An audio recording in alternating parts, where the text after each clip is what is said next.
Riverside, California blues harpist singer Rod Piazza has had one of the longest-lasting careers of any Inland Empire musician.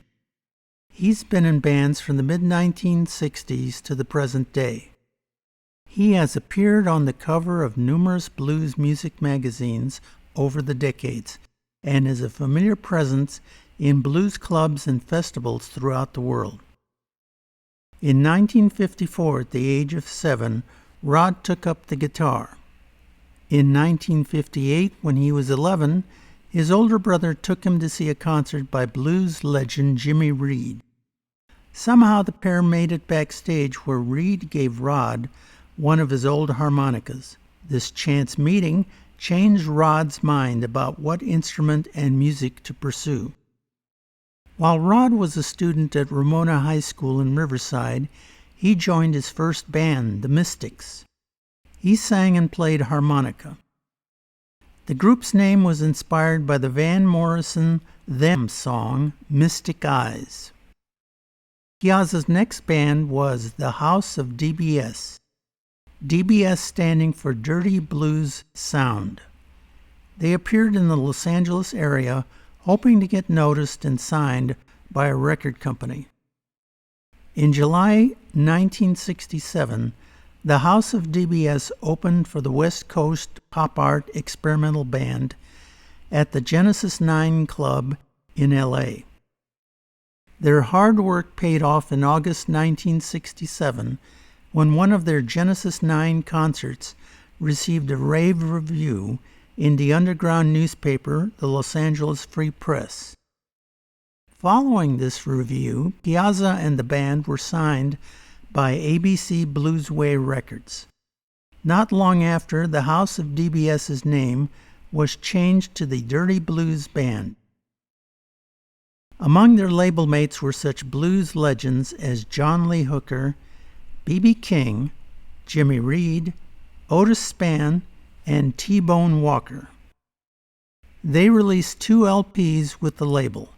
First, Dirty Blues Band in 1967, and Stone Dirt in 1968. As seen on the cover of Album 2, Rod took to calling himself Rod Gingerman Piazza. On April 9, 1968, the Dirty Blues Band played the Palm Springs Pop Festival. They shared the bill with Eric Burdon and the Animals, Blue Cheer, the Collectors, and Sweetwater. In July 1968, the band opened for blues icon Howlin' Wolf at the Ash Grove Club in Los Angeles. Sadly, by the end of 1968, the band broke up, due in part to call-ups from the military draft that thinned out the group. On September 9, 1968, a Rod Piazza solo performance was recorded for Hugh Hefner's Playboy After Dark TV series. Rod was performing under his Rod Gingerman Piazza persona. He performed with a pickup band because the Dirty Blues Band was in the process of splitting up. It was a big break because this was to be Rod's first national TV exposure. He performed She's the One, written by Rod, and My Babe, written by Willie Dixon, and originally recorded by Little Walter. Both songs appeared on the Dirty Blues Band's Stone Dirt album. It was a performance in front of a set made to look like an idealized version of Hefner's penthouse playground. Dancing in front of Rod was a slew of former and future Playboy playmates. Everyone at the party were the best friends that Hefner's and the production budget's money could buy. Piazza next joined forces with his idol and mentor, George Harmonica Smith, who was a veteran of the blues scene. The pair crossed paths often on the LA club circuit and struck up a personal and musical friendship. They formed the dual harmonica blues band Bacon Fat. The group eventually caught the interest of Fleetwood Mac's British producer Mike Vernon, who signed him to his Blue Horizon label. Their first album was called Grease One for Me and was produced by Vernon and recorded at Eldorado Studios in Los Angeles. It was released in 1970. That same year, the band undertook a tour of Europe to promote the record. While in the UK during the tour, the band and producer Mike Vernon met up in London to record their second album, Tough Dude. The album was released in 1971. In October 1971, they played Rick's Bar in Venice, California.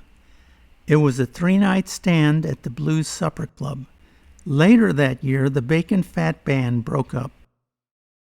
However, Rod continued his association with George Harmonica Smith. They performed together off and on until Smith's health began to decline in the early 1980s. In 1973, Piazza recorded and self-released a solo album, Rod Piazza Bluesman, on the LMI label. About this time, classically trained pianist Deborah Alexander entered the picture. In her teens, she became enamored with the piano playing of blues great Otis Spann after she heard a Fleetwood Mac LP on which he had guested. She left classical music behind to concentrate on playing the blues. In 1972, she made a pilgrimage to Chicago and met many of her blues music idols. After returning to California in 1973, she caught a performance by Rod Piazza and his band in San Gabriel, California, and was impressed. She eventually spoke to Rod at his weekly Riverside gig at the Red Baron. She told him about her blues piano playing abilities, and Rod asked her to try out for the band. He said he had been thinking about adding keyboards to his group. She passed the audition and has been a member of Rod's bands ever since. She was known to the fans as Miss Honey. By the end of the decade, Rod and Honey became a couple. In 1976, Miss Honey was one of the founding members of Rod's next group, the Chicago Flying Saucer Band. An album, the Chicago Flying Saucer Band, featuring Rod Piazza, was self-released in 1979 on the Gangster Records label. The band hit the road to promote the album, including this appearance at the Imperial Garage in Niagara Falls, New York. The Chicago Flying Saucer Band also made numerous IE appearances, like this one at UC Riverside's music venue, The Barn. For most of 1979, Rod and his various band configurations were semi-regulars, along with the Hollywood Fats Band, on the Monday Blues Night at the Squeeze Club in downtown Riverside. George Harmonica Smith would occasionally sit in with the band. As the 1970s transitioned to the 1980s, Rod Piazza changed his group's name to the Mighty Flyers. At this time, the band consisted of Bill Stuvey on stand-up bass, Rod on harmonica and vocals, Miss Honey Alexander on keyboards, Junior Watson on guitar, and Bill Swartz on drums. Rod still kept Riverside as his home. The band had a semi-regular residency at the old Carlos O'Brien's Mexican restaurant and pub in the Riverside Plaza. The reviews for the band's concerts were generally positive, and they drew a growing and devoted fan base. The 1980s were a productive time for the band's music. The Mighty Flyers released no less than 4 recordings, and Rod put out 2 solo efforts. After being a couple for over a decade, Rod and Honey were married in 1989. It was a natural progression of their growing musical and personal partnership.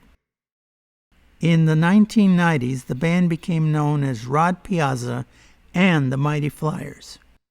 The first 2 CDs of the decade were on the Black Top label, which had better distribution than any of their previous releases. 2 live CDs were released, one recorded at B.B. King's Blues Club in Memphis, and one vintage recording from 1975. The Live at B.B. King's Blues Club release won the 1994 National Association of Independent Record Distributors Award for Album of the Year. The W.C. Handy Awards, today known as the Blues Music Awards, have been given out since 1980. They are presented by the Blues Foundation, a non-profit organization set up to foster blues heritage. The award was named after W.C. Handy, who was a composer-musician who many consider to be the father of the blues. In 1998, Piazza was the W.C. Handy Award winner for Blues Instrumentalist Harmonica. In 1999 and 2000, Rod Piazza and the Mighty Flyers were W.C. Handy Award winners for Best Blues Band. In 2001, the Riverside Downtown Partnership staged a series of summer concerts at the courthouse on the grounds of the historic Riverside County Courthouse. On August 2, 2001, Rod Piazza and the Mighty Flyers performed as one of the bands selected to make a hometown appearance. Earlier in the concert series, blues legend Etta James appeared. By that time, she was living locally in Woodcrest. It was a memorable hometown appearance for Rod and the Mighty Flyers. When performing his traditional show-stopping harmonica solo at a club date, Piazza usually hops from table to table to get up close and personal with the audience. At the courthouse, he made use of the grounds in front of the entrance. He scampered up the courthouse steps and turned it into a makeshift stage as the spotlight operator struggled to keep up with him. In the first 2 decades of the 2000s, the band maintained a steady stream of music releases and touring. They released CD albums on a number of labels such as Tone Cool, Blind Pig, Big Mo, and Delta Groove. In 2015, Rod was interviewed in the October issue of Blues Blast magazine. About life on the road, Rod said, "It was pretty great in the 1990s with that big blues explosion. At that time, there were 13 clubs that we could play anytime for good money. Now there is one club." Around 2003, as we were booking tours, we started to notice that the pickup gigs that we used to get on Tuesday or Wednesday nights weren't an option. That made it harder to connect the dots for a tour without spending money for hotel rooms for me and the band on off nights. At that time, I had it where we worked every night on the road for 3 weeks straight, so we became the first group to do flyouts. No more driving the van around for 5 tours, plus a trip to Europe every year. I still have friends out there driving around in the van trying to make it. You're doing something you love, and you want to keep doing it. At my age, I still love to play, but I've spent too many hours driving. I'm not going to drive across the states, putting 50,000 miles on my body and my car. We lost a lot of business when I decided we were done on the road. A festival could get 3 bands that are out there still driving the states for what it costs to fly 5 musicians in from California, pay us what we wanted, put up the back line, plus pay for hotel rooms and ground transportation. That set our price pretty high, so we missed out on quite a few festivals from the old days. In 2013, Rod Piazza was named the 57th Alumnus of the Year for the Riverside Community College District. He was honored for his contributions to the field of blues music. He sat down for an interview to talk about his Riverside City College days. Rod Piazza arrived at RCC playing music and left the same way. Well, other than just the classes, I pretty much was playing music at the time, so I think I played for a few of the fraternities, but that was pretty much it. Just the classes and then playing music on the side, starting a career playing music. But every class moved his career forward. I think probably the music course was the one that meant the most to me, knowing that that's where I wanted to go, you know, in life. And I think I had a geography course that probably helped me to go on the road, I guess. Yeah, music. RCC helped him set a true course in life. Coming out of high school, I think I didn't really have a definite direction, you know, wondering which way I would go, other than knowing that it was going to be something to do with music. And I think attending RCC helped me kind of define where I wanted to go. I always knew I wanted to play music for a living, you know, that's what I wanted to do. It was just inside me, and there was no other course, you know, that was it. It's been the greatest thing that I could have ever done. I've traveled the world over, everywhere, you know. Just that little harmonica and my band has taken me. And when I get up and play music now at 65 years old, it's still like I'm 16, you know, playing in a band. And I don't think when you play music live, you ever age. Riverside is home for Piazza. In his heart, he is never far away.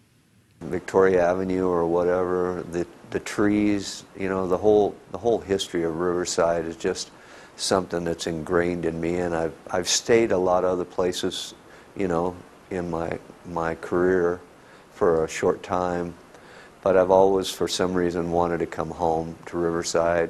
Maybe part of it is knowing where everything is here, having a lot of friends, and I don't know, it's just a feeling of everything about this city is me.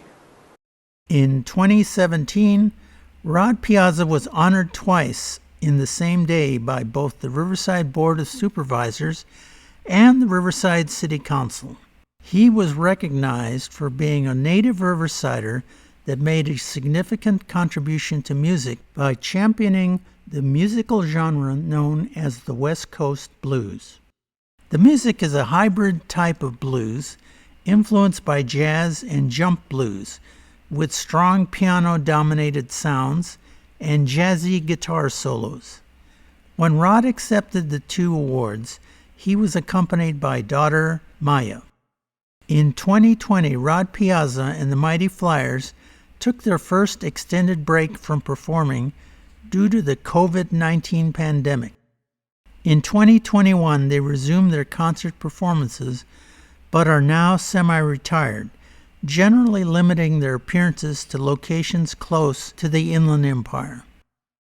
As Rod and Honey Piazza approach their 50th year of musical collaboration, Honey explained their longevity when she said in a Blind Pig Records interview, "We do everything together. We're just best friends, and that's why it worked out. We're not husband and wife, we're best buddies." Of his partnership with Honey, Rod said in an interview with Blues Blast magazine, "It is a special relationship, not only wife, husband, and lovers, but best friends too. We are together all the time, whether we were playing or not. We both have a fairly even temperament, know when to back off or stand up. We both have a common goal, to pursue our love of blues music and follow in the footsteps of the people we loved." For Honey, it was Otis Spann. For me, it was Little Walter and George Smith. That was our lifestyle. I don't think we have changed at all.